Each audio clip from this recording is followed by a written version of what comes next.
বিকাশ ছক হাবড়ে তুলছে বলে তুমিও হাবড়ে তুলতে গেলে? আমি প্রত্যেকবারই তুলি। মানে তার দেখে দেখে গেছে। জীবনে মানে ওই ঘনে ধরে দিই আমার। আমি তোকে লেবরা বলেছি, আমি কারোর মতন নয়, আমি আমার মতন তো থাকি না। আমি কাজও করি আমার মতন, তার মতন দেখি। আমি তো জিজ্ঞেস করতে 15 টাকার জোর 15 টাকা 100 মান আমি সকলে হবে। জিজ্ঞেস করে দিই। আমি কি বললাম, তোদের সাথে আমার মিল নেই, আমি একা আছি, একা যাবো তোকে আসবো। কেন আমরা তো সেবারে বাসে করে গেলাম, বাস মারা মাঝ রাস্তায় খারাপ হয়ে গেল।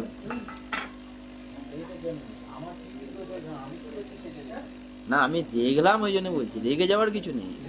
আমার তো মনোবল তো, আমার তো বুদ্ধি আছে, সমান তো বুদ্ধি আছে, সবার থেকে বড় হয় 80 বছরের হয়েছে। ক বছরে? 80 বছরে যদি তুমি মরবে কবে তাহলে? 80 বছরে যদি তুমি মরবে কবে? তোর বউ যেদিন মরবে আমি মরবো। আমি তো তোমাকে দিয়ে দিয়েছি, আমার বউ মা মাসি তুমি শুধু করো। বউ আর আমি একসাথে। আমি এবারে গিয়ে সবাইকে তো বলা যায়, তুমি তাহলে বলে দিয়ে যাও, ফোনে করেছি যেন বলো।